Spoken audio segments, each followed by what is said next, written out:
Hello. Welcome in, everyone. We are so excited to have you back with us right here. Sirius XM Fantasy Sports Radio, Fantasy Life. Kenneth Valenzuela, Adam Ronis with you for the next couple of hours. Adam, we've got a lot to get through. This is a huge draft weekend, and we're going to talk to a lot of really good people. We've got Jen Piacenti. We've got the one and only, the big boss, Matthew Berry. We've got Samantha Holt, and we're breaking down some of the drafts I did yesterday, and just getting people ready. How you doing? Pumped up? You ready to go? Yeah, doing well. You're right. Yeah. A lot of drafts this week. Got our big Greenwich Street Tavern draft tomorrow as well. So, yeah, it is crunch time, and there's a lot of player movement, so it's good to pay attention to everything that's going on and, being aware of who's moving up, who's moving down in case you have those players on your radar. Absolutely. And if you hear background noise from me, you stood me up. You didn't come to Vegas, but I'm at Radio invited. Row. No, you were. Everyone listening knows you were invited because I've told them that for the last however many days. You stood us up. Jen and I are going to talk about it with you, but I'm at Radio Row. And so we've got people hanging out here. It's really fun. Wish you were here, though. You stood them all up, but we're at the Circa event. Circa's doing a huge event this weekend and over the next couple of days. But I did the women's series yesterday and then play FFWC. But yeah, you're not here, so whatever. That's fine. Next time I'll be there. I did want to be there. It just couldn't work out. Do you want to see my drafts from yesterday really quick? You want to Yeah, let's see how bad they were. No, stop. They were good. I did two, though. The back-to-back drafts were tough. It was, so I did the women's series, and then I did one of the higher stakes leagues, and they both turned out very different. So the women's series, I tweeted a photo. Everyone can go and check it out at kvalenzuela17. But I'm going to be honest, it was a cheat because I got Amon-Ra St. Brown in the second round, and I was the 108 spot. So starting off with CeeDee Lamb, Amon-Ra St. Brown felt like a cheat code. Came back with Tyreek Hill because it was 2 receivers, 1 flex. No, 3 receivers. 3 receivers, 1 flex is what I'm looking at. Sorry, 3 receivers, 1 flex, 2 running back, 1 quarterback, and then a tight end kicker defense. I loved this draft. I thought it went really well. I got a lot of rookies, though. RJ Harvey is one of them. I also got Omarian Hampton, walked away with David Montgomery, Zach Charbonnet, Roschon Johnson. So all the guys that we talk about with potential to step up in bigger roles if things were to happen, if the backfield begins to split a little bit. And then, don't kill me, I walked away with Kyler Murray. He just kept falling. I had to do it. Yeah, I see that he does fall further in some of these drafts. I think I mentioned, in one of the first Beat Adam Ronis league that I did on FFWC, I think Kyler Murray was the 18th quarterback off the board. But that goes to the point I've been saying, though. And these quarterbacks from 7 or 8 down to 16, the order varies depending on who you're in the draft with. So that's why I always say, if you have an eye on one of those quarterbacks, now, maybe every platform's different. And again, you could check the Fantasy Life tool with the ADPs across the sites to see. But at least in this format, the FFWC, it really changes a lot depending on who has a preference for a quarterback. But I don't know how you got CeeDee Lamb at pick number 8. I have never seen him fall that far. I mean, that is absolutely insane that you got CeeDee Lamb at 8. And that is just not going to happen in any other league. It shouldn't. I will say this. It should not happen. Adam, when that was happening, I got my phone out because we always say you want to stay involved in the news. So I was like, did I miss a practice report? So I really did look. I took the whole, I think it was a 2-minute clock. I think I took 1:30 just to make sure I didn't miss any news. But yeah, CeeDee Lamb falling to 8 never happens. I want to say same with Amon-Ra St. Brown going after the turn too. Like, I know he's started to go in the back half of drafts for some people. Maybe he's off some people's boards for whatever reason. But yeah, getting CeeDee Lamb after that. And then, Tyreek Hill, I kind of wanted to just at that point shore up my receivers because I knew people were going to start going and looking at receivers because they went pretty running back heavy off the top 2 rounds. And so I said to myself, I want to get Tyreek Hill. I know it's bad vibes, but I was like, I can make sure to go and get some insurance after him. But I got Emeka Egbuka, went and got, the guy that we've been talking about, Matthew Golden as well. But yeah, it was a really good draft. Again, the rookie running backs are the thing that, that could come back to haunt me with Omarian Hampton, RJ Harvey, but, getting David Montgomery, Zach Charbonnet.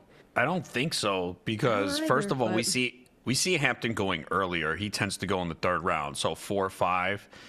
And he's obviously in line to begin the year to have a big workload. Naji Harris, we're still not getting any updates, so my guess is he's not good to start the year. Yeah. Look, we've talked about Tyreek Hill. I'm not drafting him. I'm very concerned about that offense and him. But if he does rebound, because it's certainly possibly, you know, we take stances on players, but we also know there's other side to it where we could be wrong. And it was just 2 years ago that Tyreek Hill had an insane season. So he still has the speed. It's just the offense. What is his attitude like? He was dealing with this oblique issue. So I probably still would have went with a different receiver there. Yeah, I can't remember. I don't have it in I see front it. of me. DJ Moore went after Mike Evans. Like Mike Evans, especially with the news of Chris Godwin and Jalen McMillan. But I mean, again, with what you started with, it works, like the combination. So it's not like if you had taken 2 risky receivers and then Tyreek Hill, then you'd be like, that's not good. But you know CeeDee Lamb has an insane floor and a very high ceiling. We just saw what he did 2 years ago with a healthy Dak. Now, St. Brown, he has been slipping in some drafts, and I don't know if it's because he was coming off the knee surgery or people are worried about the change in offensive coordinator with Ben Johnson gone. But regardless, or sometimes people say, well, I want to take Nico Collins, Malik Neighbors, because they have the ability to finish as the number 1 receiver if things go right. Whereas with St. Brown, that probably doesn't happen. But who cares? He has a high floor. Even if the Lions offense isn't as good as it was last year, you know St. Brown's going to catch a lot of passes, so he's safe. And that's fine, especially when you're pairing with CeeDee Lamb. Yeah, and I was asking around too because I was like, you know, I was watching other drafts and saw him continuously not falling, but you know, like you said, late first round. And I was, you know, a lot of people were saying, oh, well, the offense is more crowded now. A lot of people are on with Jameson Williams. A lot of people really like not only Jameson Williams' price, but the potential he has coming into this season. And same with Sam Laporta. We talked about Sam Laporta last season. He burned you if you took him as the tight end 1 in drafts, like you're taking Brock Bowers now. But a lot of people also are saying, and it's something we've talked about, a potential bounce back where he's going to be fully healthy to start the season. Hopefully he stays healthy. And so it's one of those things where people don't know if the loss of Ben Johnson will have an impact on St. Brown. I mean, or anything. He like when we look at him, he operated from the slot 55% of routes, was in motion 17% over the last 2 seasons. So I think overall, people might believe that the Lions offense is maybe due for some passing regression like we've talked about with Jared Goff. You put in the fact that a lot of people really, really like Jameson Williams this season, and it's a combination for, you know, Amon-Ra St. Brown falling a bit, especially in the first round. Yeah, I still think he has a very high floor, though. I mean, this is a guy that's had at least 106 receptions 3 straight years. I mean, we actually did see the targets dip a little bit last year, but he still had a very good season. And the yards went down, too. So maybe he doesn't do what he did 2 years ago, but even if he falls off a little bit from last year, I mean, you're still looking at a guy that can get you 100 receptions, 1,100 yards, and maybe 8-9 touchdowns. If he slips, that's still a very high floor in round 2. Absolutely. And then I think the other, you know, takeaway that I had, and something that I've just found myself doing a lot, Adam, is just wait, if I don't get the elite tight ends like we've talked about, the big 3, Brock Bowers, Trey McBride, and then George Kittle, I have found myself more times than not waiting and getting a Colston Loveland and a Tyler Warren, and I have felt very, very secure about doing that. I usually will come back and make sure I get maybe one other tight end just in case things don't work out. But in the later draft that I did, I was able to get Brock Bowers in that one, so I just said, you know what, late round flyer, we can look at it there. But when I went and did this first one with the Women's League, I went out and made sure to get Colston Loveland, and I was happy with it. I was happy with waiting, and I was hoping that I could come back and get Caleb Williams, but I got sniped. He went a pick before me, and so I just said, you know what, I gotta wait then.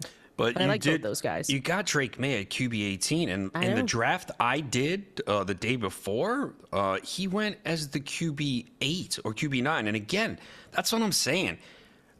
Look at that gap.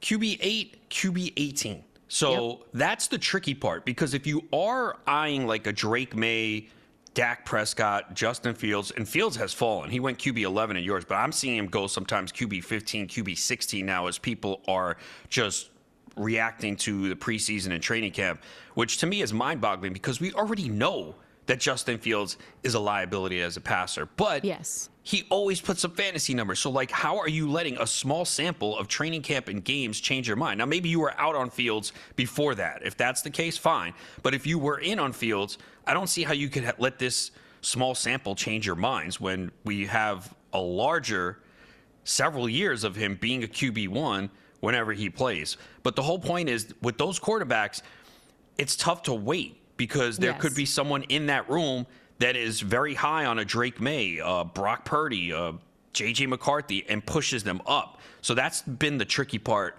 this year, is trying to figure out when to pull the trigger on those guys, because as we just gave 2 examples where one draft QB8, one draft QB18. So it's insane how there's really no consensus in that range. No. The quarterbacks are just all over the place. No, people, and it's one of those things we talked about even yesterday, where we don't have a Jaden Daniels that's like everyone just knows, hey, I'm going to push this guy up, because you said it. I was watching drafts where Justin Fields went way earlier than I expected, where you had Caleb Williams. I saw him in some going ahead of some of our top 10, guys, because people just like him. I got him in my second draft. I was texting you last night and I was like, okay, tell me about these leagues. And you were like, hey, you can wait on quarterback if you really want to push it. And oh my gosh, Adam, did I push it a little bit? It almost backfired, but I was able in that draft to get Caleb Williams, which I was surprised about because I thought he would be gone by the time that I came back up. But I ended up getting Caleb Williams, J.J. McCarthy.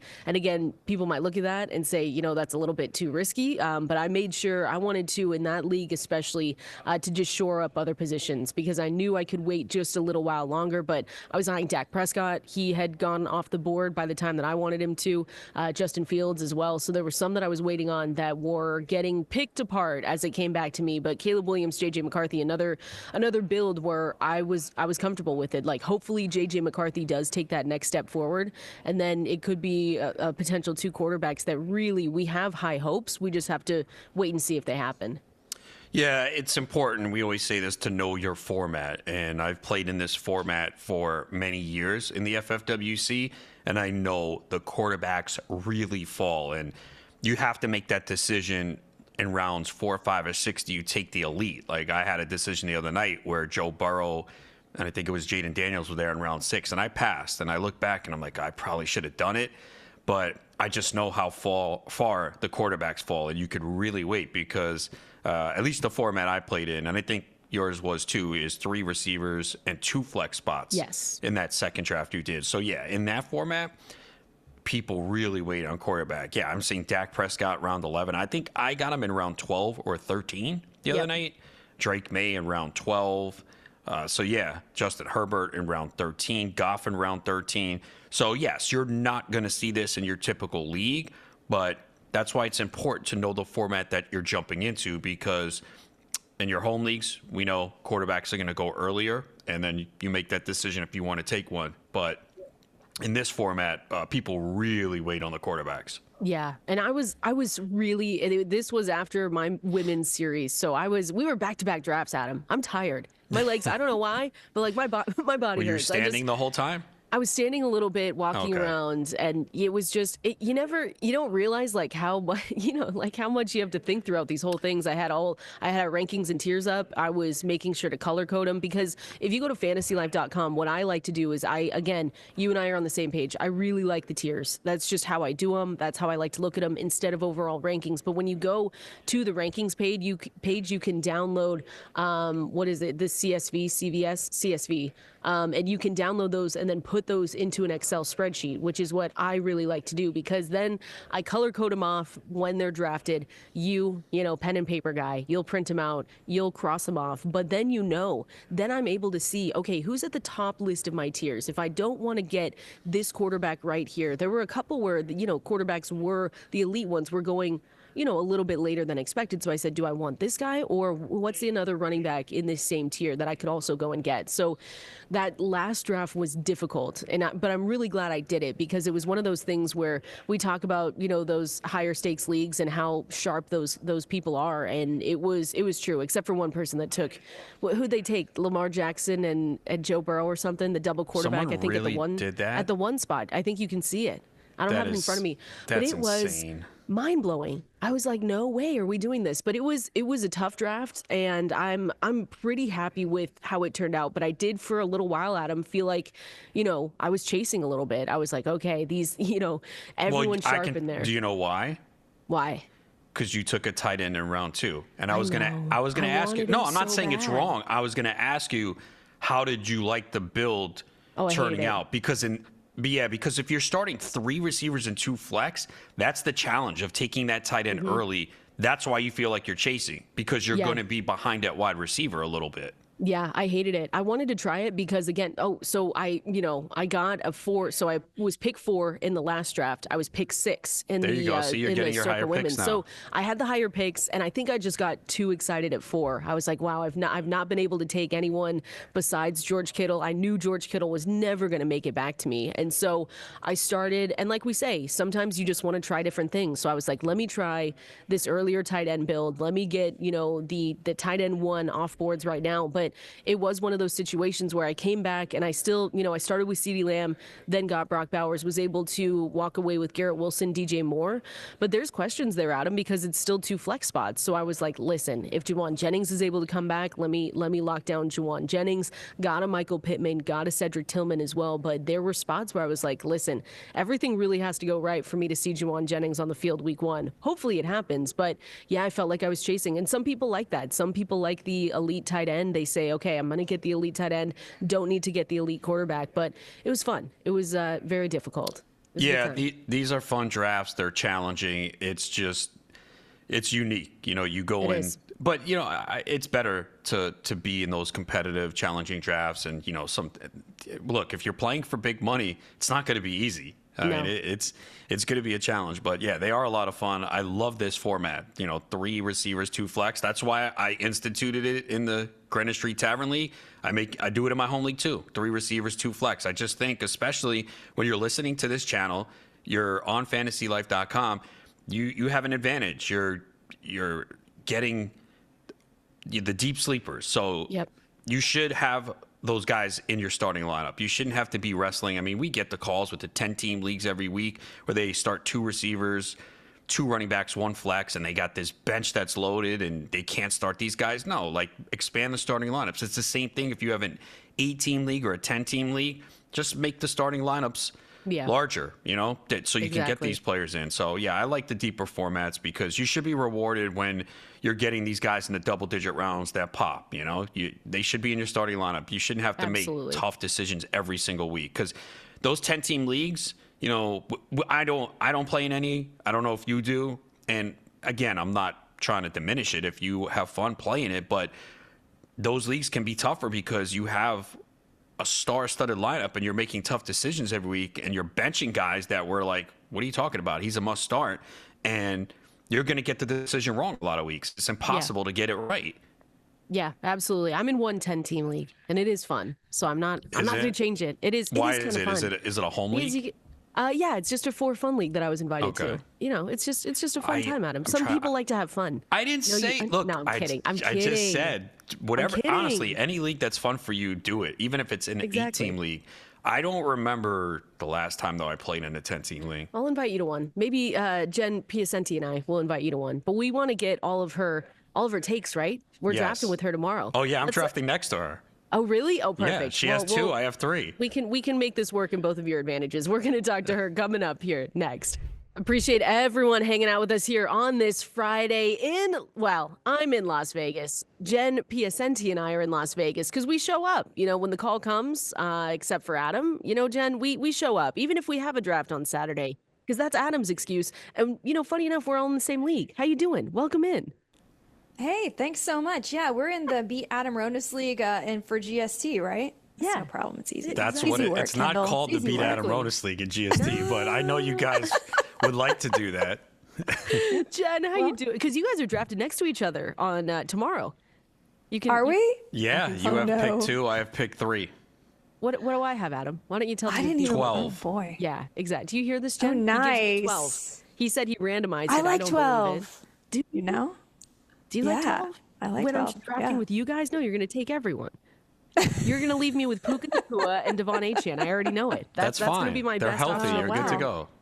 It's oh my fine. gosh. Jen, you were drafting yesterday. And again, we're talking with Jen Piacenti here, founder of the Shark Bets app. You have heard her on Sirius XM. You've seen her on SI Now.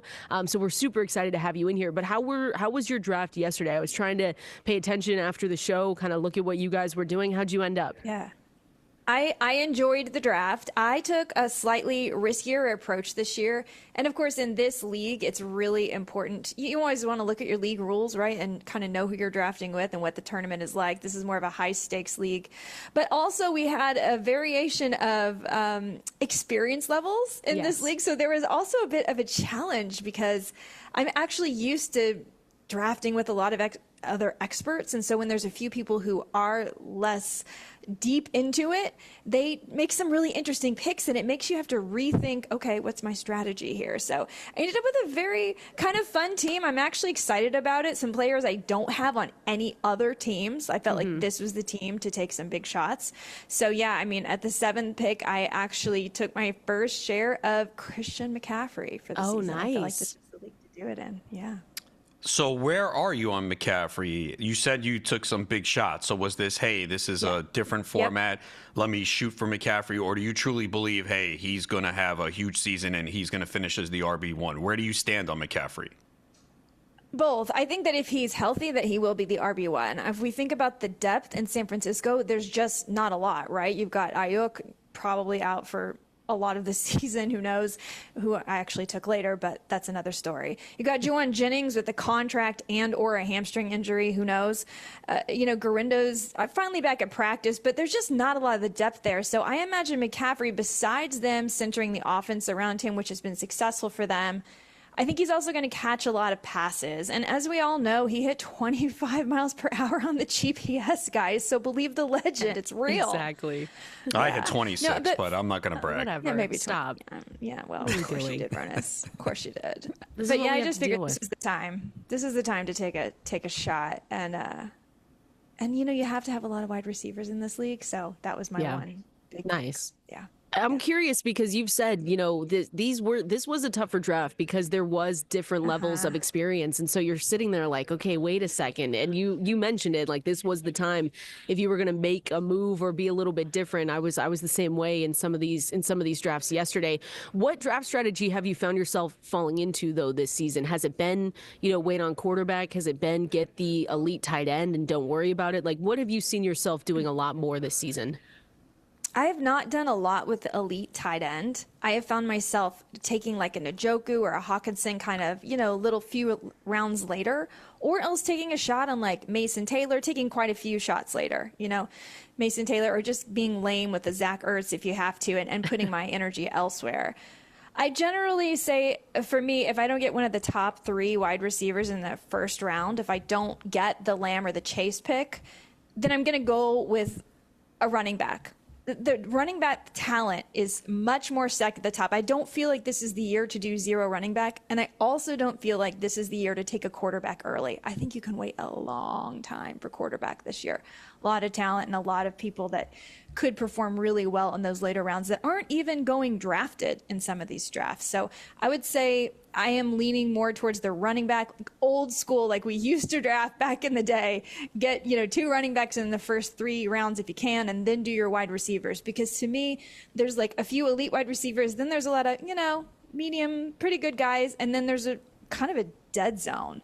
So I like to get those wide receivers after my running backs, and then I go take a lot more running back shots later in the draft. You took Kenneth Walker in round 4. He's been talked about a lot lately. Obviously, health has been an issue for him. He is back and practicing. Do you feel if he is healthy, it's his backfield and Charbonnet's only a handcuff? I think Charbonnet will be more involved than just a handcuff, but I do think it will be primarily Walker because he's just incredibly elite. And then in this zone scheme, it's particularly good for Walker. It's not as good for Charbonnet. Of course, I say that, and he totally showed out in the preseason. There's opportunities for both of them, of course. One of the things I like about Walker is last year he caught more passes than ever before. There's so many ways they can use him. And in this draft, of course, I wanted to get Charbonnet as a handcuff, but I obviously waited a little bit too long. He went off the board a lot earlier than I thought he would, and I knew I had to get 2 handcuffs because I have Walker and McCaffrey, so I ended up just with McCaffrey's handcuffs. So I kind of played that strategy like, okay, if Charbonnet goes, I'll make sure I get Garendo, etc. And so that's what I ended up doing. But I really do like Kenneth Walker. I do think he will be the primary back. I just think that he fits the scheme better than Charbonnet, and he's just incredibly elite. All the advanced metrics back that up. Talking with Jen Piacenti right here again, founder of Shark Bets app. Make sure you're giving her a follow, at jenpiacenti.com or at Jen Piacenti. It's early, Jen. We're early. I've got a coffee at Jen Piacenti on She doesn't X. have her Folgers, so she's off. Gosh, Jen, hilariously, there is a jenpiacenti.com, but if you guys go, you're going to see a lot of videos of me singing opera, so it's not the one you want to go to. I don't know. Maybe go to jenpiacenti.com as well, because you're obviously, we all know this, so talented. We appreciate you hanging out Hilarious. here. I want to know, you mentioned you're comfortable waiting on quarterback. So without giving Adam Ronis, because I'm not drafting next to you guys, because he gives me 12 any chance that he can. But for people drafting, who are those late round quarterbacks? Maybe one that you're just really comfortable and you say, I don't need this elite guy. I can wait for this quarterback. Who is that for you this year? I mean, the obvious guy here is Dak Prescott. He's just going too late, and he's going to be in such a good position this year now that they added George Pickens, and maybe their defense is going to extra suck now, depending on Mike Parsons. And the run game's questionable, so I think they're going to really lean on that passing game. Run total in Vegas. I'm sorry, run total. This is why I shouldn't start with MLB. You're still in baseball mode. mode. I am. I totally am. I'm sorry, guys. The win total set 7.5 in Vegas. So they're not expected to be good. They're expected to be playing from behind more often than not. So I like Dak there. Obviously, he doesn't have the kind of rushing upside, but you could instead, you could try Trevor Lawrence. I'm a believer in him with Liam Cohen going and the new weapons he has. So there's just so many. Drake May can, we can go on and on and on. There's a lot of opportunity late, and I don't think I gave Adam Ronis any intel. I think he probably knew I was thinking that. All right, well, you're big into the betting too, and you have the Shark Bets app. So tell us about that and where people can find it and how it works.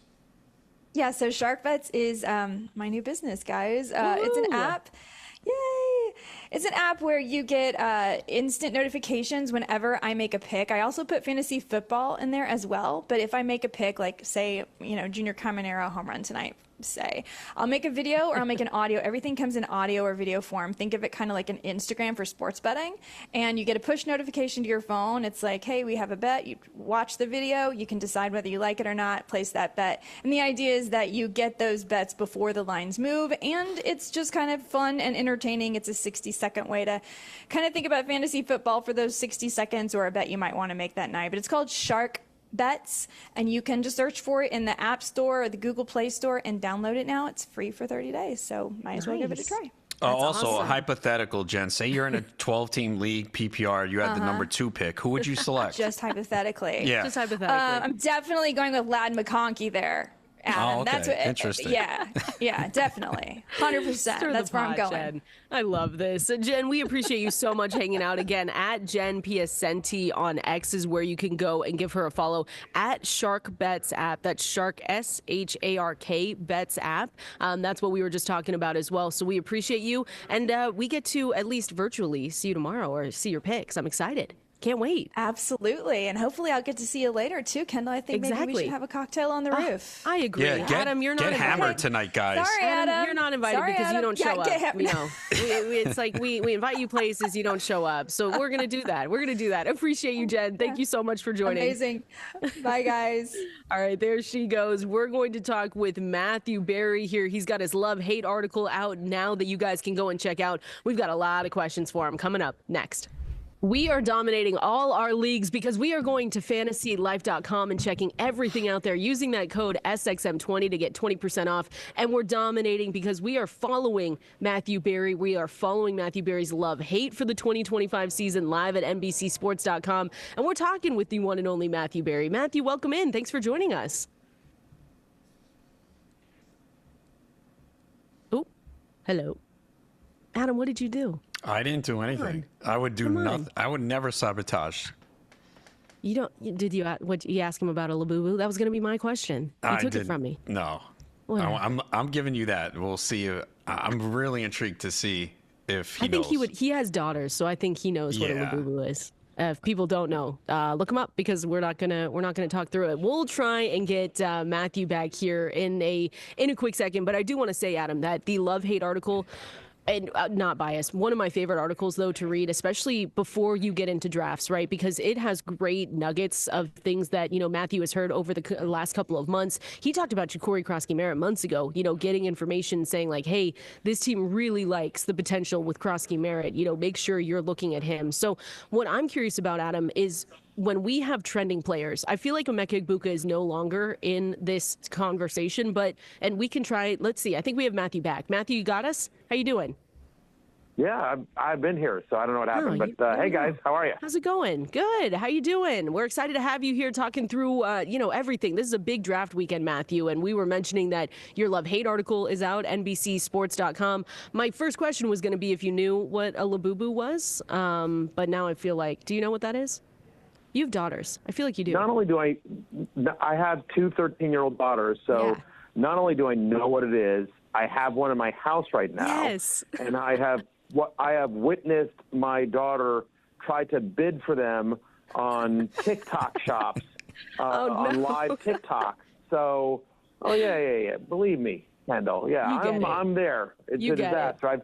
I've spent money because, not that my daughter doesn't, Sharon's money, whatever. Ultimately, my money has gone to purchasing said Labubu. So yeah, Matthew, I promise this really is going somewhere. I just wanted, it's a Friday. We're kind of just making sure we're getting through something. It's a trend though, right? I'm curious for you because I'm in Vegas right now. I've seen Kroski Merritt go really early, and you had mentioned Kroski Merritt months and months ago in one of your columns as well and on the air. So I'm curious with you. Are we buying into the hype? Is it like the trend that we want to just keep buying into because you do believe that Kroski Merritt could have this big role? I do, but it's getting to a point where the hype may be out of control, and no one, again, like we talked about him at the NFL draft. So the guy that co-hosts my show, Fantasy Football Happy Hour, Connor Rogers, is as good a draft analyst as I've ever met. He grinds the tape like nobody's business, and he was the lead draft analyst for Bleacher Report for 7 years before we stole him over at NBC, and he, in his pre-draft rankings, again prior to team, he had Kroski Merritt ranked higher than R.J. Harvey, just as a prospect. So, and I know I was talking with J.P. Finley, who covers the Commanders, does a really great job. Kroski Merritt was somebody they invited to their pre-draft Top Golf event. They had a big Top Golf event where they invited a lot of NFL players. They like to see how players interact in social settings, how they get along with other people. And so Kroski Merritt was one of the people they invited. So he's not just some random seventh-round pick. He is. Having said that, look, we know Austin Eckler, friend of fantasy, proud fantasy life investor. Austin Eckler is going to have a role in this offense. And Chris Rodriguez, you heard Dan Quinn say this from the podium the other day, Chris Rodriguez is going to have a role. I suspect there's going to be a little bit of a hot hand, three-headed committee with Eckler having sort of the passing down work to himself. So, yes, if I had to pick a Commander's running back that I like the most, it's definitely Kroski Merritt. And he needs to be going higher than he is in current ADP if you go into any of the draft rooms. But you're right, like Kendall, in terms of live drafts, in terms of sort of expert drafts, I've seen him go like fifth, sixth round, which is, pretty high because he's going to have to basically max out his value to earn that ADP. So I prefer him sort of in the sixth, seventh round. But yes, all in on Kroski Merritt as somebody who is a special talent on a very good offense. Speaking of fifth, sixth rounds, I'm starting to see this running back fall there, and that is Breece Hall, and he's on your list for running backs you hate in 2025. What are the concerns with Breece Hall this year? What aren't the concerns for Breece Hall this year, Adam? Come on. The problem is look, he has never been a big touchdown scorer in his career. I don't believe he's ever had 1,000 rushing yards in a career. Like the pro Breece Hall, let's do it this way. Let's talk about what the pro Breece Hall argument is. The pro Breece Hall argument is that he becomes a massive pass-catching running back and breaks up these big plays, which can all happen, right? But he's going to be in a timeshare with Braylon Allen. When they get in close, they want to give it to Braylon Allen or Justin Fields, who, by the way, has traditionally been has been somebody that has gotten a lot of designed runs at the goal line. So he's got competition from another running back. He's got competition from his quarterback in terms of short carries. He's got competition for the between the tackle stuff. You know, we even heard like Aaron Glenn and some of the Jets coaching staff sort of talk about him in a Jahmyr Gibbs type role. Okay, but not Jahmyr Gibbs like Jahmyr Gibbs today. They're talking like Jahmyr Gibbs' rookie year when he was getting like 15 touches a game. Okay, fine. Breece Hall can get there on 15 touches. He's got that kind of explosiveness, but he's got to get the ball in space. He's got to get the ball from a dump off. And at least traditionally, Justin Fields has not been a guy that has thrown to his running backs quite a bit. Like he is somebody that is more apt to duck and run than he is, dump off to the running back. We went back and charted this, and we did this, by the way, thanks to the utilization report on fantasylife.com, which I think is the best data tool I have ever seen in the industry. If you go to fantasylife.com and you can access this tool. But I went through our utilization tool, and the running back in Justin Fields' history that he has targeted the most was Naji Harris last year, where Naji Harris averaged 3.1 targets a game. Like, no running back that has played with Justin Fields has ever gotten more than 3.1 targets a game. And that was Naji Harris last year in a small sample size. So again, it can all change, but my point is for Breece Hall to return the value of where he's going, which is like in the running back 15 range, he has to nail all those things. He has to stay healthy. He has to get targets. He has to have big runs. He has to have these 50, 60-yard runs, which all can happen, but I just feel like, Adam, it's just a very narrow window that he has to hit. And in terms of the other running backs that are going in that area, I feel more comfortable with them. It's why he made my hate list. And I just want to pose this last thing to the viewers. Mm-hmm. If you are interested in Fantasy Life Plus, which is just an unbelievable tool set, all of our data, all of our tools that we've spent all year building, there's a reason why we won so many awards. And I'm gonna ask Stefano, who runs this stuff for us, to give me a report, and I'll come back next week and report it. But you can either use promo code Kendall20 or promo code Ronis20, right? Oh, That's yeah. yours, Adam? Yes. RONIS 20. So I just want the Fantasy Life listeners to vote for me. Basically, if you like Kendall more, it's promo code Kendall20. If you like Adam more, it's promo code Ronis20, RONIS.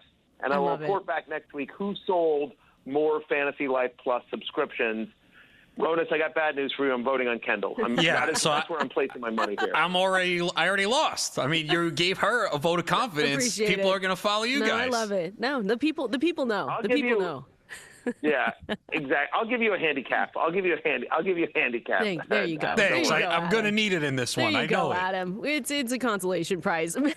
Matthew, before we let you go, there are a ton of drafts going on this weekend. We've got so many questions, so many callers this week for people drafting this weekend, and I just want to know your stance on some of the players we still have no news on. We talked with Jen Piacenti about Juwan Jennings potentially. Terry McLaurin still hasn't signed a contract. So with those players that we still are just waiting to see if they're good to go, are they still guys that you would draft in the middle kind of beginning rounds, or are there some guys that you just say, you know what, I don't want to take the risk, I'm passing on them? Yeah, you know what, I've found myself with not a lot of shares of either guy. Okay. We already thought there was going to be touchdown regression for Terry McLaurin last year, who has up till now not been a huge touchdown scorer. Now, of course, he's never had a quarterback like Jaden Daniels. But I just don't think he's going to get that, especially given the addition of Deebo Samuel. I thought there was going to be a little bit of a touchdown regression. I think ultimately game one, Terry McLaurin will be there, and he's staying in shape. But it just, makes me a little nervous. Juwan Jennings falls a little. I have a little bit of Juwan Jennings, and so I don't mind taking a flyer on him later. But in terms of where McLaurin is going, McLaurin's going in that Jameson Williams, George Pickens, Cortland Sutton, DJ Moore, kind of that range. And I prefer like all those guys right now. I've just been, all of those guys. Devontae Smith is there as well. I prefer Emeka Ibuka,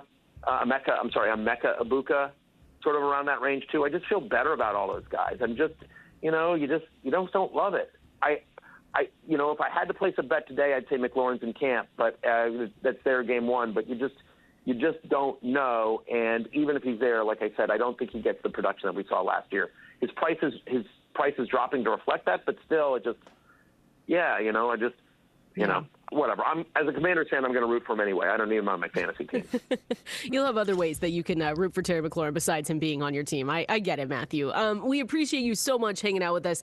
NBCsports.com. Everyone, though, that is where the love-hate article lives, so make sure you go and check it out. Use our promo codes, like Matthew said. If you're not going to listen to us, you can listen to Matthew Berry. Kendall 20, Ronis 20 gets you 20% off any Fantasy Life Plus Tier 1 or Tier 2 subscription. Matthew, we appreciate it. We'll talk to you soon, hopefully. Yeah, you bet. Have a great weekend, guys. Happy drafting, everyone. There we go. And Labubus, we'll keep talking about Labubus here, Adam. I knew that he was going to know what those were. So did you see that, though? We're mid-season form. How can I talk about Labubus and then get to Ja'Cory Kroski Merritt? Yeah, that's why he works so hard and works all the time, because he's got to pay those bills on those. I know. Those are not. They're expensive, not cheap. right? I truly do not know. Oh, I figured you would look into it. You're into pop culture. I figured you would have bought one. No, sorry. I know that you have some, so we can ask you later off the air. I do. I just love unboxing them and just being so surprised at what I get and the reactions. I film them and then I put them on TikTok.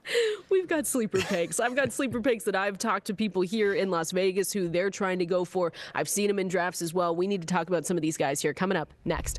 Oh, it is Friday. You have made it. A big draft weekend ahead of us here, Adam. I talked to a ton of people in Vegas because you aren't here with me. Sad. Radio Row. I've got a chair right next to me. They set up a chair. It's just, whatever. Talked to a ton of people. Though. Big drafts this weekend. And, there's a lot of, in other people's minds, they're sleepers that they want to go and get. And so in a lot of these drafts, especially from yesterday, it was a big go get your guy kind of setting, right? You don't want to wait. If you're looking at ADP, the guy that's probably that you want is probably not going to come back to you, especially if you're drafting with people that are locked in, a little bit sharper people. I knew in the first draft, if I wanted Emeka Egbuka, I had to get him where, I can't remember what round it was, but you might have that in front of you. But I just knew that he wasn't going to make it back. And so if you want to get your guys, it's, we tell everyone ADP is a guide. So don't go crazy. We're not saying get, the guy going in the 14th round in the 5th, but it is one of those things where use it as a guide and go and get him when you can. Yeah, especially once you get to the double-digit rounds or even round 8 or 9, that's when you can just forget about the ADP. I think in the early rounds, you still don't want to make insane reaches and try and make a statement. You still want to get the stable floor. And I think maybe that's where people make a mistake. So, you took Egbuka 6'5". I think that's fine. That's generally where he probably goes. Wow, Pickens went 6'2". Ooh. Yep. I know. He was in, Yes. See, this is a little bit of a different board here where it was tough. I'm going to be honest. Jen was saying the same thing, right? Because you expect some things or some guys to go at some specific places, and when they don't, it kind of throws you off a little bit. Yeah, so the one you did, the quarterbacks went a little bit earlier. Like Joe Burrow went in round 3, Lamar round 4, Jaden Daniels round 4. So they were pushed up a little bit. But I think if you said correctly in this one, the women's series, there's only one flex spot. Is that correct? Yes, correct. Yeah. So I think in that format, yes, the quarterbacks are going to go a little bit earlier because you don't feel that pressure to fill that second flex. When you have that second flex, you're like, I don't know if I can take this quarterback early because I have an extra starter to get in there. And we know how receiver can dry up at a certain point. Let me throw you a name to see if a sleeper pick that I saw kind of going, not necessarily ahead of schedule, but Joshua Palmer for the Buffalo Bills. Is he someone that you've taken in drafts? I've actually got one piece of him this offseason, but I'm curious what you think there. I haven't. Not that I'm avoiding him. It would have to be in a spot where he's the highest ranked receiver on my board. But when you just look at this Bills offense, they just spread the ball around too much. I don't see anyone commanding the football there. Yeah, I agree with you there. What about, let me give you one more, Ollie Gordon. Is he someone that now you think he's a little sleeper, maybe someone you want to go and get with the Jalen Wright stuff going on? Yeah, he's moving up for sure. Yeah, he's one I saw. I had him in my queue and was sniped a couple of times to try and get him. So we're going to continue going through sleepers. We're going to continue going through news and taking your phone calls in the water cooler. Coming up next. Oh, it is time for that water cooler right here. Fantasy Life on Sirius XM Fantasy Sports Radio. And what we do in the water cooler, Adam, is we make sure that everyone is up to date on all the news and information they need before heading into a huge draft weekend. And we are here to help you as well. So make sure you are calling in. If you've got any questions at all, we are here to help. And the phone number is 888-963-2682. Or you can press that new call-in button on the Sirius XM app. Send us a message over there at Valenzuela 17 at Adam Ronis on X if you've got anything for us at all, because it is important, Adam. You want to make sure that you're up to date, and that's why we're here. You can go to fantasylife.com as well. Fantasylife.com. Use that code SXM20. 20% off any tier 1 or tier 2 subscription. Like Matthew Berry was saying, we've got all the utilization that you need. We've got the mock draft simulator. I mean, really, truly, we've got everything you need to dominate your drafts. That's all that I was using yesterday for my rankings and tiers. Again, we got projections. In season, we'll have the waiver wire tool, the start sit tool, keepers, everything that you need. So make sure you head over there, fantasylife.com. There's a lot to get through here. Let me just say this one because it's an update, but there's really nothing to it here, Adam. The Chargers, Jim Harbaugh, he declined to address whether Naji Harris could begin the regular season on the reserve non-football injury list. So, again, Naji Harris, it's just one of those things where we just don't know what could be happening with him. He went in drafts. I think he went in a range where people just said, you know what?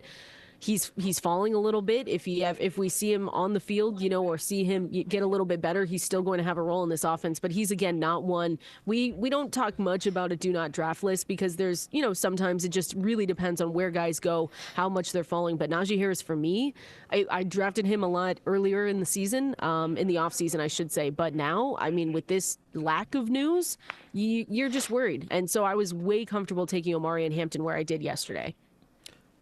I haven't drafted him. I don't think I will at this point because there's just no clarity. We don't know exactly what the details are, and they're saying he's doing more, but he's not practicing. So there is a good chance that, he's inactive for the first 4 weeks if they do put him on the PUP list there. So there's just too many question marks here. And Hampton was already rising up draft boards, and this just solidifies it more.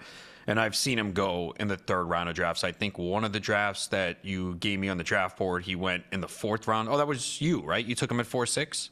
Who, Hampton? You, yeah. Yes, I did. Yeah, I guess that could happen in home leagues. But yeah, most of the leagues. You think he goes later? No. Earlier? In the high stakes leagues or real competitive formats, you'll see him in round 3 for sure. But yeah, round 4, that's a nice value if you can get it because he's been rising. And look, he is set up to have a big workload early in the season. Even if no running back gets 90% of the touches anymore outside of McCaffrey when he's healthy. So there's very few. So yeah, he's going to lose some, but he's going to get the bulk of the touches in that backfield. And Harris still is on a new team, a new offense. So, yeah, he's a veteran. He could probably just step in whenever he's ready. But if Hampton gets off to that great start, how do you go away from him? Exactly. That's what I'm thinking. And I was excited because that was my first, in a competitive league, that was my first share of Omarian Hampton because we've talked about it and made fun of it, but I've really been drafting at the back half of drafts most of the time. So I was thrilled. Let me ask you this, Adam, because I've got my answer. But out of the rookie running backs, we do see a lot. I took in that same draft, I believe, was that the one that I took RJ Harvey as well? Yes. Omarian Hampton, RJ Harvey. Between some of those 3, I want to say RJ Harvey, Travion Henderson, Omarian Hampton. If you could walk away with one, you can only walk away with one. Which guy are you just more either impressed with or that you think is just going to have a better fantasy football season overall? Well, I would draft all 3, but I have Hampton the highest. Okay. Henderson obviously is skyrocketing up draft boards. It's insane how he has moved up. And I don't want to say it's just from that kickoff return. It might be. It shouldn't be because of that. It's just he's so explosive. And I guess the one concern with him is that, the backfield is not all his. They still have Ramondre Stevenson who will be involved. But I do see as the season goes along, you're going to see Henderson get more and more work. It's just how do you leave the ball out of his hands? He's so explosive. They were lacking that in that offense last year. So they're going to figure out ways to get him the ball. He'll be more dynamic and more valuable in the passing game. But as we've seen with these explosive running backs, Jahmyr Gibbs, Alvin Kamara, they don't need 200 carries to pay off in fantasy. So it's not the biggest deal that Henderson is not going to be a workhorse, because he's likely not. But if he can get enough carries, I think he's going to do enough in the passing game and break a lot of big plays to pay off where you see him going. Well, and you said it too. He doesn't need this monster workload to pay off either. That's the other thing with TreVeyon Henderson is he's got the big play potential, which is what this team has really been looking for. And so when you look at TreVeyon Henderson and you say, yeah, Ramondre Stevenson's there. I mean, if he's able to take away half of the early down work from Stevenson, like you're looking at a guy that could give you top 10, top 12 upside with TreVeyon Henderson. So I think people know that though. It's never really been a secret. He's just gotten a little bit more expensive as the weeks have gone on and as we've seen him in training camp in these preseason games. But Ramondre, I mean, talking about, there were two guys that I noticed and watched in these drafts yesterday that fell, I think, farther than I had expected them to, and I scooped him up in a couple, but it was Ramondre Stevenson and it was David Montgomery. And I thought that was interesting because David Montgomery, we know the other side of it and what happens with the Detroit Lions and Jahmyr Gibbs. And then Ramondre Stevenson also has, rookie TreVeyon Henderson again, who we're talking about right now. But those two really fell. And at some points, I was definitely looking at the board saying, you know what, as one of these guys on my bench or someone that I can put into a position once the bye weeks start, especially with David Montgomery, I believe I drafted him in one, but it's one of those. You got him at 7-8. Yeah, it's just one of those things where he was the best guy on my board at the time, and just to shore up some running back, the running back depth on my depth chart, like I was okay with it. I am concerned. You don't like it? I don't know, because for both of them, for Stevenson and Montgomery. Well, Stevenson's going at an insane price. Like he's going in the double-digit rounds. Like he's really falling. It's like no one wants him. So I am more open to taking him just because he's really cheap, and we could be wrong. Maybe he is rejuvenated and he plays more of a role than we think. And we're not paying a high price tag. I just think Montgomery, this offense could change, right? We saw Gibbs when he was the main back in those 3 games to finish last year. He just tore it up. And it's a new offensive coordinator, and he might say, you know what? I think we need to go in the direction of 60-40 or 65-35 Gibbs. And I don't think anyone would argue that. And it's not anything against Montgomery, but if he loses some volume and goal line carries, that's going to be the key, because he has 25 touchdowns the last 2 years over 28 games. Is the yards, and he's been fine, but I just see them going more in the direction of Gibbs. And Montgomery's not going to catch a lot of passes as well. And again, if he does get fewer goal line carries, then it's really going to hurt his value. So everyone looks at the last 2 years and they're like, oh, well, look how good he's been. And that's great. I'm not sure that role is going to continue. Well, and Gibbs, here's the thing. We all know this. Gibbs is a game changer. So you're right. If that role is just taken away at any time, then yeah, David Montgomery. The thing is, 14.8, 15.7 points per game in the last two seasons. He's not the explosive runner like you said, and he's had one good season as a pass catcher on his resume. I just still, what if it's not right away, right? What if it's possible. Not right away? Look, both have been top fantasy backs the last 2 years, but everyone is also saying that this offense is going to change and Ben Johnson's gone. There's going to be bust in this offense if you look at the fantasy draft boards and where these guys are being drafted. There's no way all of these guys are going to hit. You have Gibbs going in the first round, St. Brown first or sometimes second round, Laporta, 5th, 6th, 7th round, Jameson Williams 4th, 5th round, Montgomery 6th or 7th. How are all these guys going to live up to their value? Unless you think the Detroit offense is going to continue to be one of the best and put up 27, 30 points every week, there's also the chance that their defense is better. They lost so many guys to injuries last year that it really just crushed them. So they're an interesting team because there's going to be bust, right? I don't think all of those guys are going to live up to their ADPs. No. Well, especially with how you and I have talked about Jared Goff, at least touchdown regression, and right? maybe that's the other thing too, right? Because if you feel that all those guys are valid in where they're going, then maybe we are too low on Goff. But the thing is, again, Goff was boosted by a couple of big games late last year. Goff can still throw 30, 31, 32 touchdowns and still not be a great fantasy quarterback, right? Because there are going to be weeks where he has a down game because the running game is working so well and they score 4 or 5 rushing touchdowns. Then Goff will have a week where he throws 4 touchdowns and he doesn't run. So that's the problem with Goff. You could tell me at the end of the year, well, Goff finished as QB 11. Well, is that great for fantasy? It's really not. No, I agree. But I still think, I'll say this, I still think as an RB3 or RB4 for David Montgomery, I'm probably going to take him at that price. Yeah, and I've gone because I drafted him and I took I believe I took Charbonnet as well. So Charbonnet at RB 34 in round 9, like he's moved up. I guess there was a report, I don't know if you saw it, it was a beat reporter, so I think it was just their opinion, where they said, well, Charbonnet has been so good that this could be more of a timeshare than we think. Yes. I have it right here. Brady, the one that I saw was Brady Henderson from ESPN. He reported that, and the quote was, Charbonnet, quote, and again, you said opinion, is going to have a significant role in the Seattle Seahawks backfield this season. And that was his opinion, right? That's not coming from a team executive, a coach, or anything, right? Yes, exactly. And that's where you need to be careful, because people read this and they think, oh, this is going to happen.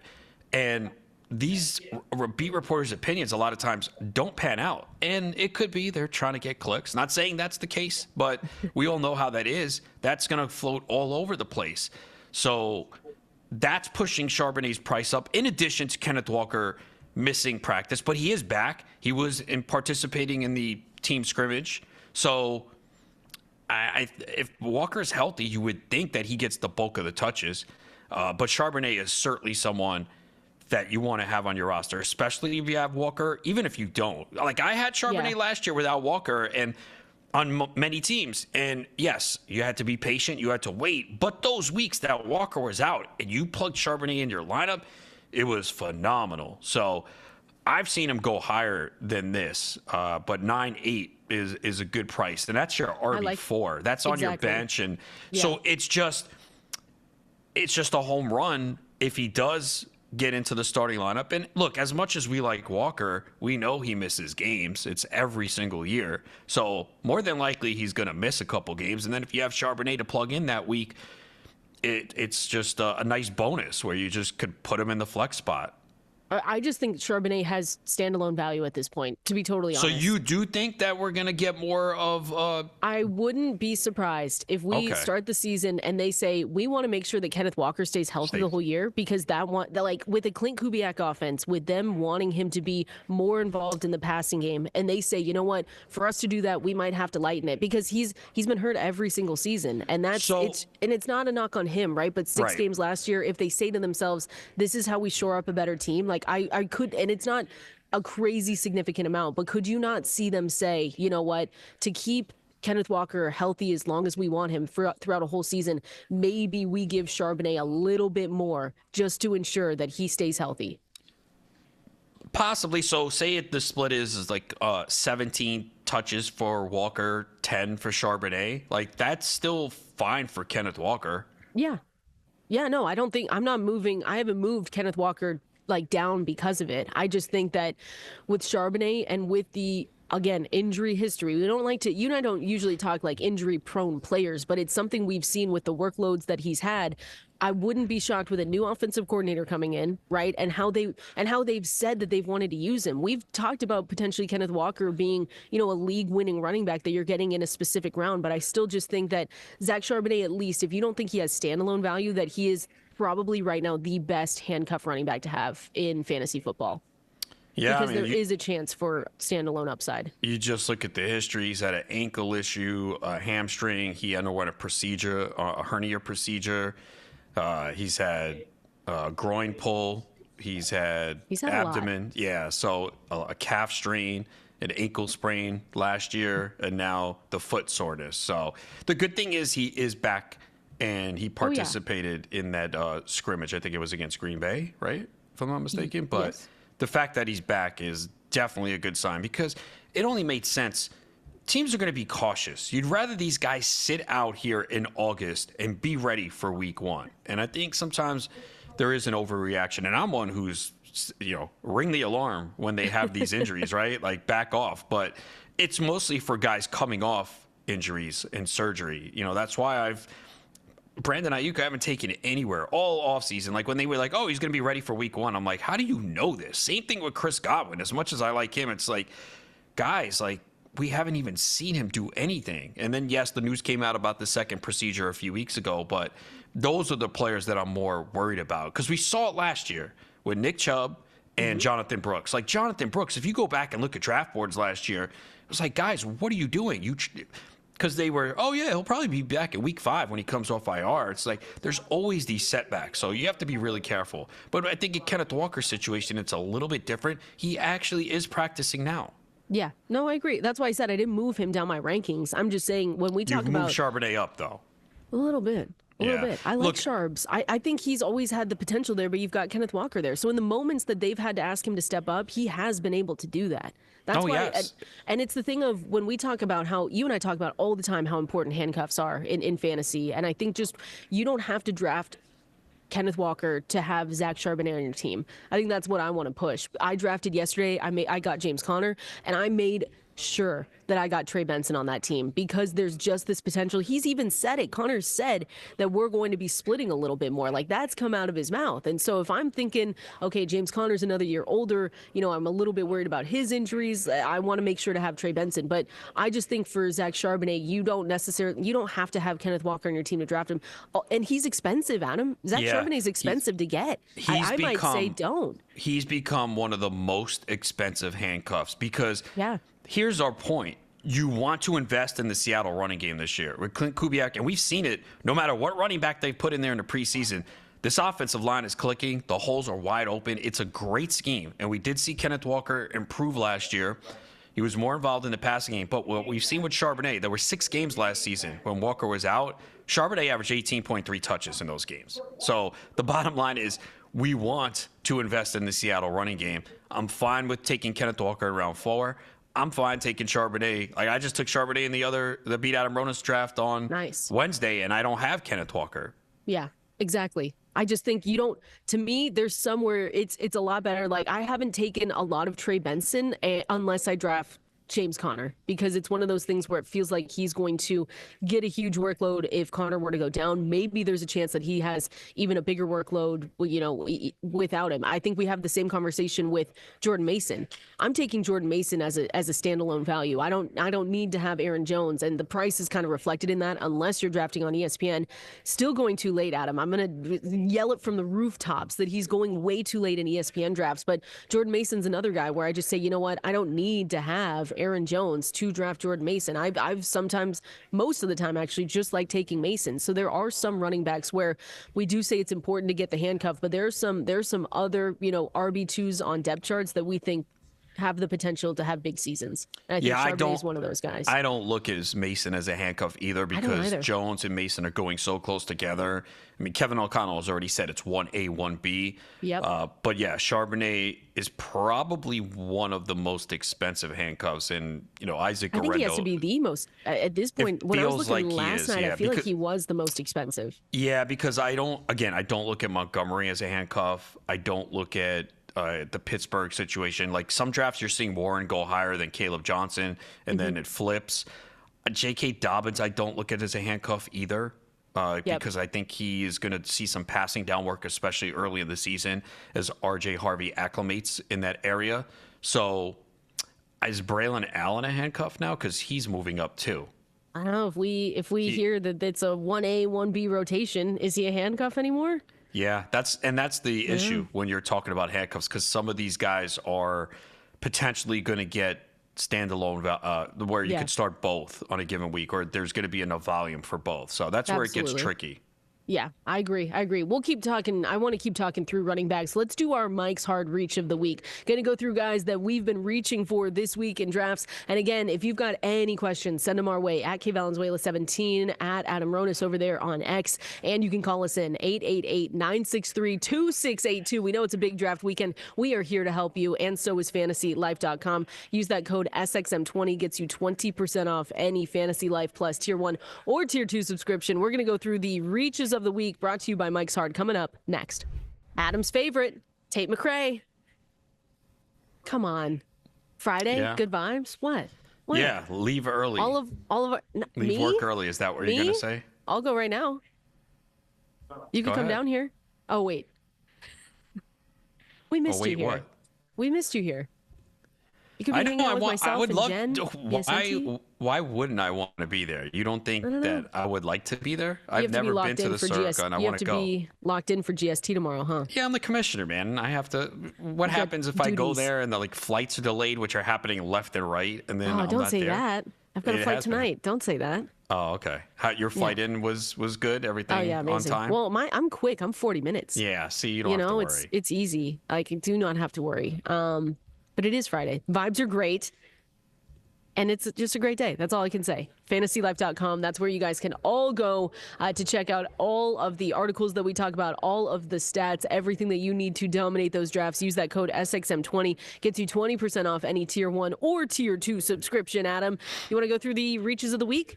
Mike's Hard Reach of the week, because here's the thing, Adam. When we always say this, it's draft season. This is a huge draft weekend. And so a lot of people are saying, hey, I don't want to play it safe. I want to make sure that I get my guys. This is, again, brought to you by Mike's Hard Lemonade. So it's time to go hard for your league with this segment here.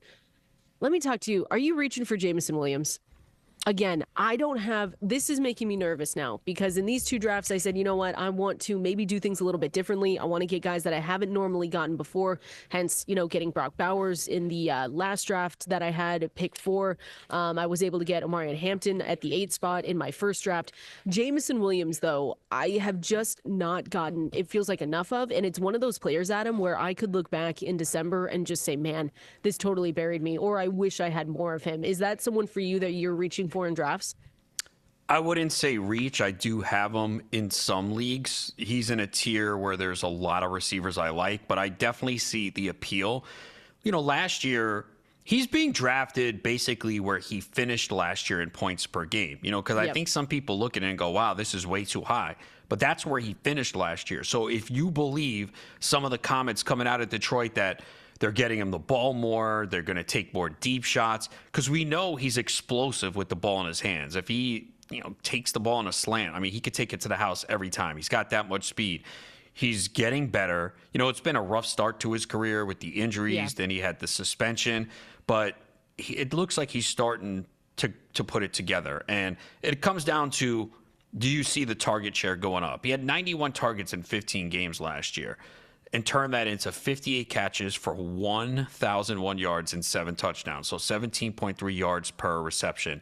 So if you see the volume going up, and that's basically, we had this discussion in the first hour about Amon-Ra St. Brown and why some people might be a little, not down on him, but tempering expectations, is because they see other pieces in this offense playing a bigger role. And really that is Jameson Williams. So if you believe that, then yeah, he could really pay dividends. And the other thing is too, if any injury happens on the offense too, we know injuries are going to happen. If one of those guys is out, a St. Brown or Laporta, that could really open things up for Williams. So some people are going to look at it and say, yeah, it's too high of a price. There's not enough targets there, but there is a chance that Detroit expands his role. Yeah, and I think their new offensive coordinator said something along those lines, right? He kind of indicated that he wants to send even more passes in Williams' direction this season. So that's the other part of it, Adam, that I'm looking at it and I'm saying, dang, I need to probably get on this. We've got him projected at FantasyLife.com for 97 targets and then 61 receptions, 134 targets going to Amon-Ra St. Brown with 104 receptions. But that's That's a good workload if we're talking about it. Even if we say maybe touchdown regression from Jared Goff coming in, we still expect this to be a high-powered offense with the Detroit Lions. And so it's one of those ones, Adam, where we might have to have a segment right when, week 1 starts and we said, I didn't get enough of this guy. Jameson Williams might be on my list to start there. And look, as the season went along, he was more involved. He had at least 7 targets in 6 of the last 7 games. Yeah. So if you expect that to continue, and, once in a while he'll get a carry. Not many. He had 11 carries last year, had 1 rushing touchdown. But we did see as the season went along, that role increase. But again, you got St. Brown, you got Laporta, Gibbs, Montgomery. So you have to keep that in mind. And I think that's why some people are like, yeah, because those numbers you gave, that's similar to last year. So he would need to repeat what he did, and that would still only put him in, wide receiver 24, 25 in points per game in PPR formats. And that's basically what he did last year. We have him for six touchdowns. Yeah, he had 7 last year and 7 receiving, 1 rushing. So those projections are saying similar to last year. Let me go to Mark Andrews with you and see if Mark Andrews is someone that you're reaching for in drafts. Again, another tight end where I've told you time and time again that if I am not getting those elite guys, I've really found myself just waiting. I love Tucker Kraft this season. I love Colston Loveland, Tyler Warren. Those are some of the 3 tight ends that I like getting if I can't get Kittle, Bowers, McBride.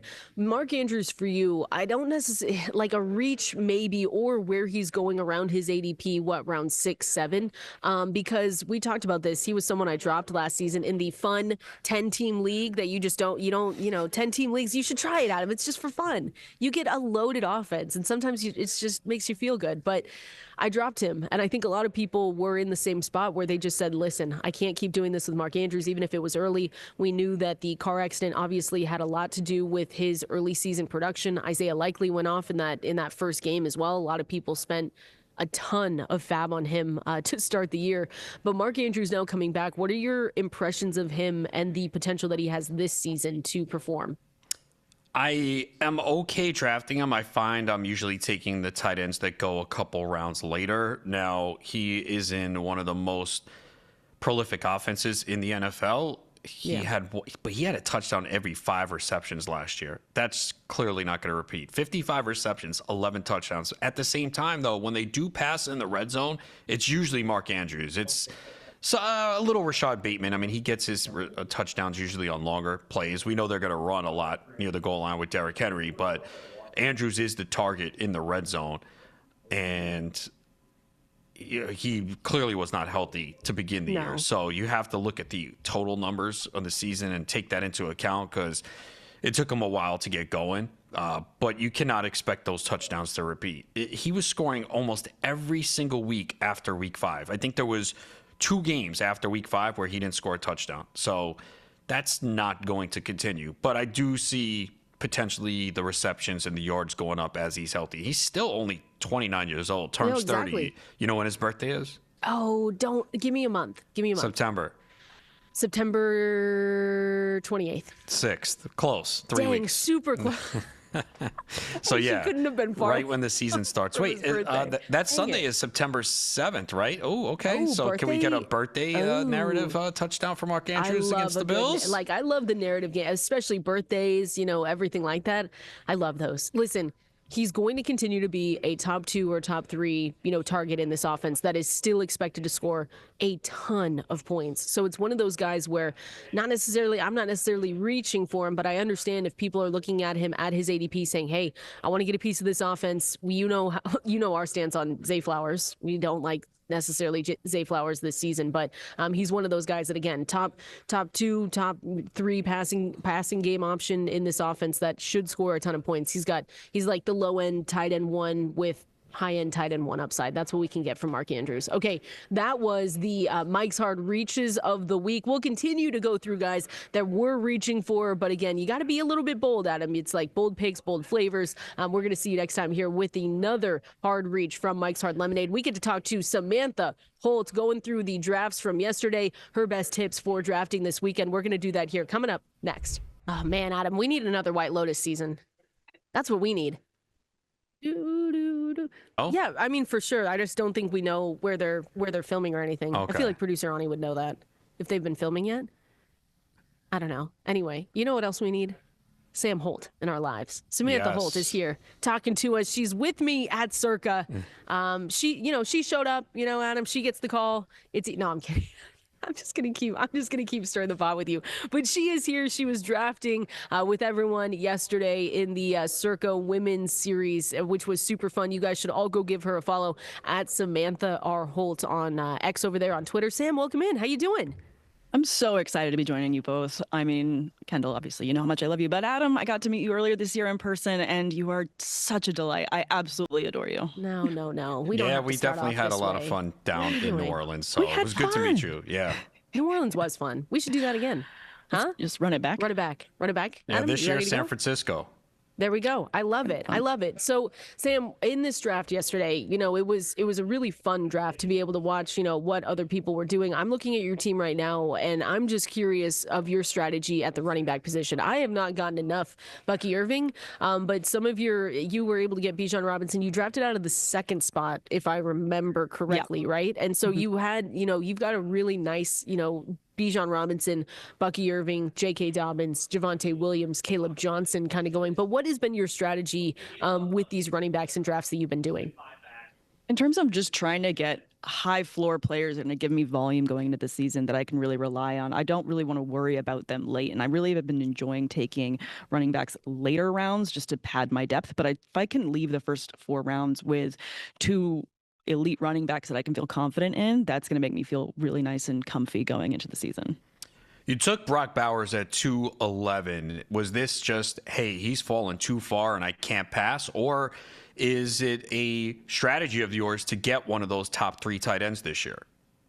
I mean, I feel like I'm gently targeting the 3 top tight ends just to see where they fall. And like you said, he was falling so far that I knew that at the turn there, I wasn't going to get him back if I didn't take him. So I figured might as well pivot because he's available to me, not necessarily targeting the position, but again, kind of watching drafts and see how players fall to me. That's kind of been my first strategy. If I can, great, but I'm not going to be upset if I can pivot because there are plenty of late round tight ends that I'm very comfortable with.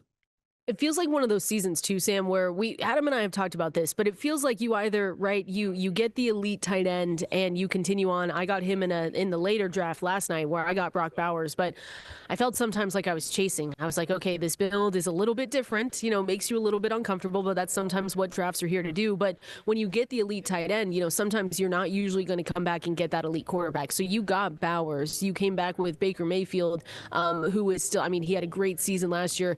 Then you doubled up and got Jordan Love as well. A lot of us were taking 2 quarterbacks because we have the bench depth to do so. But is that kind of how you feel when you're getting, a Brock Bowers, one of the elite 3 tight ends? You just kind of are more comfortable waiting at quarterback then?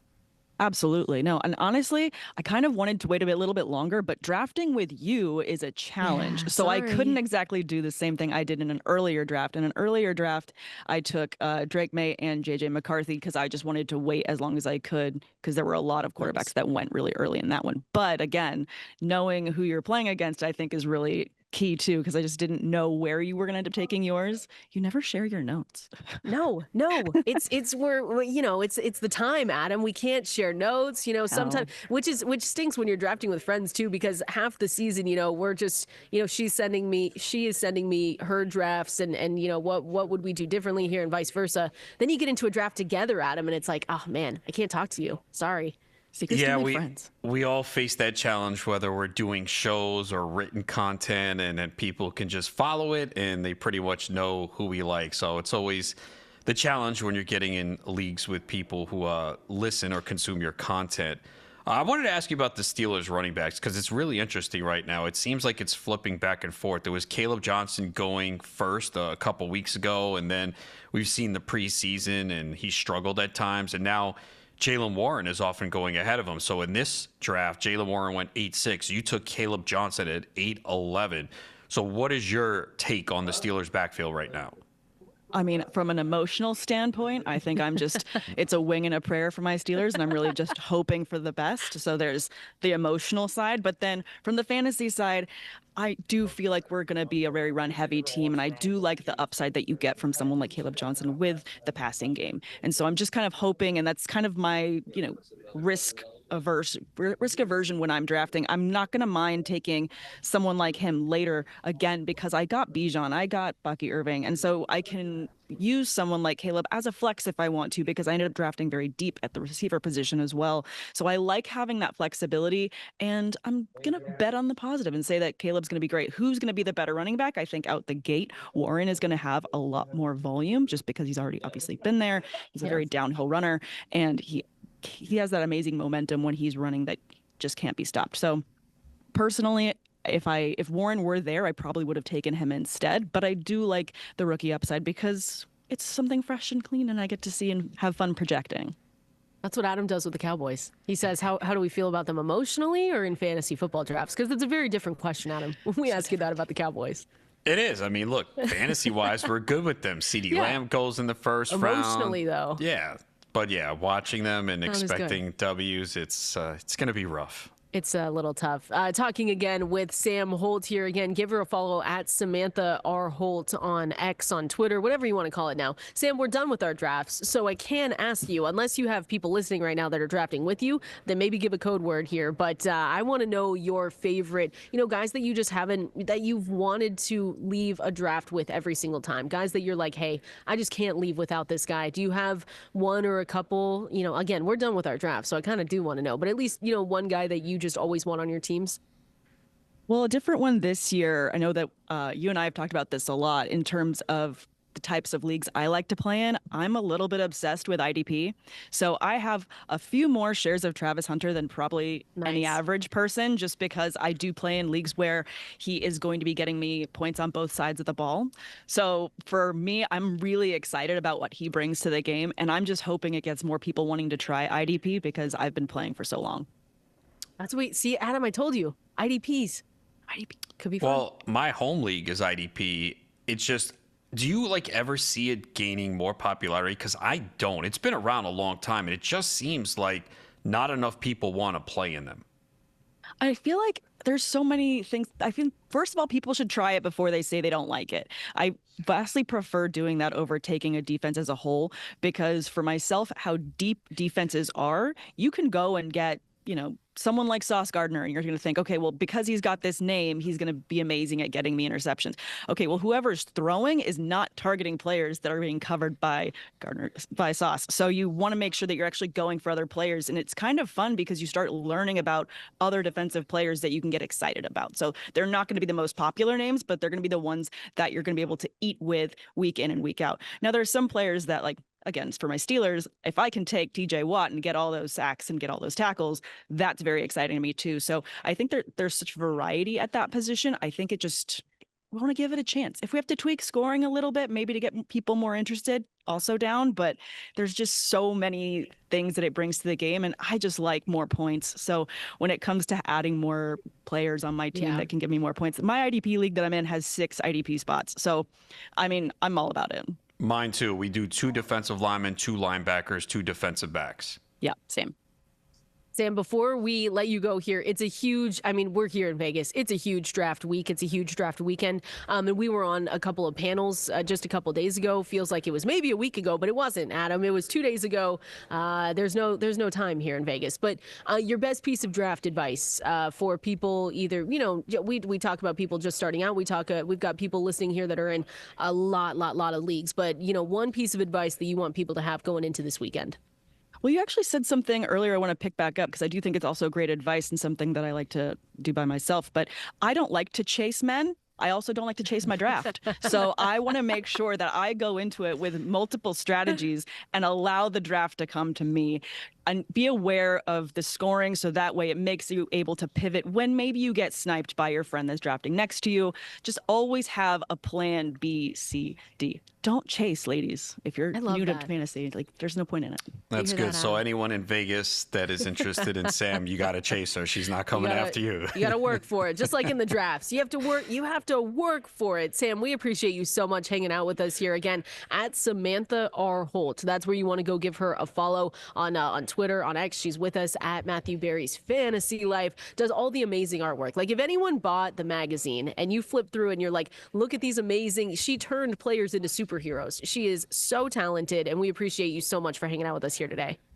Thank you so much. I really appreciate it. Love getting to talk to you both.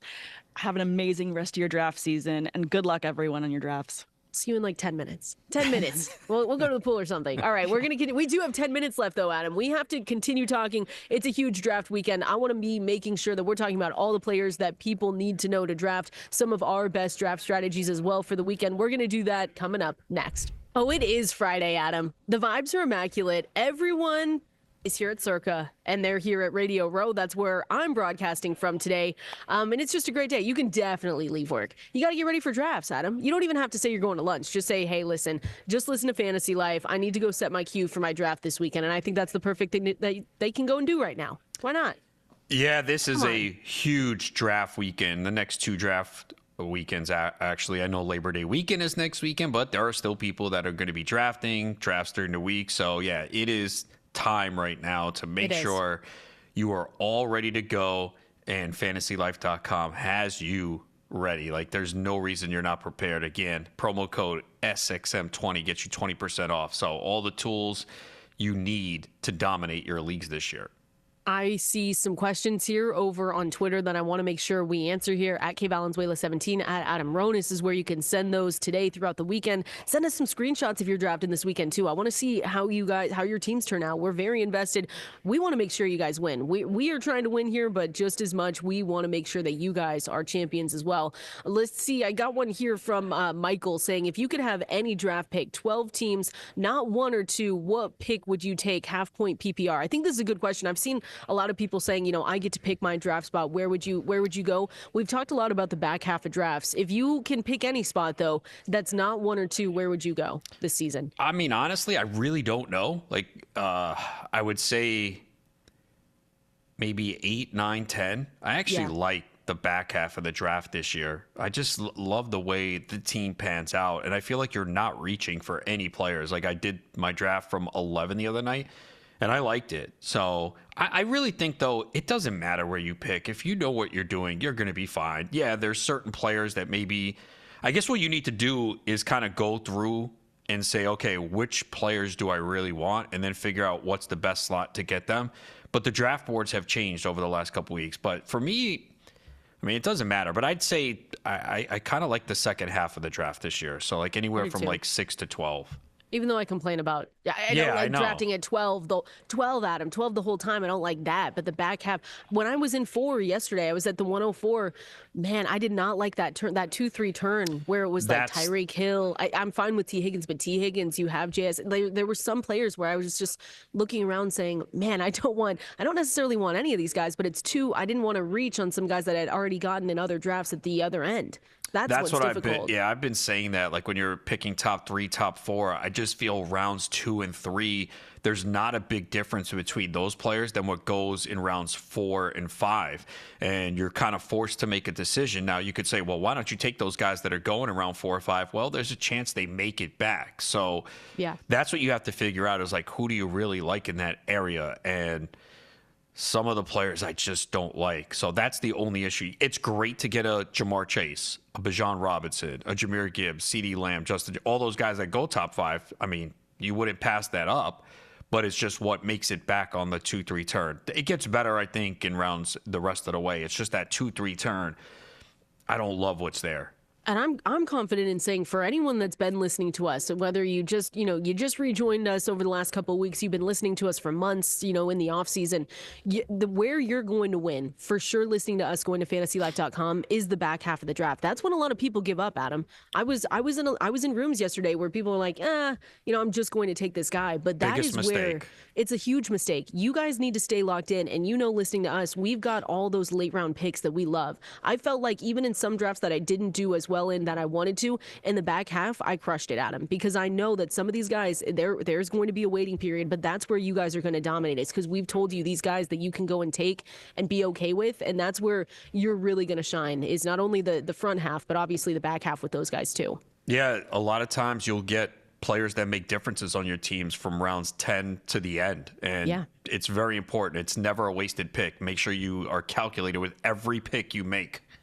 Go check out our rankings. Go check out our tiers, fantasylife.com. Use that code SXM20, 20% off any tier 1 or tier 2 subscription, and have fun this weekend. Oh my gosh, Adam, it's time. We're just weeks away from the season. Send us your screenshots. We'll see you same time here on Monday.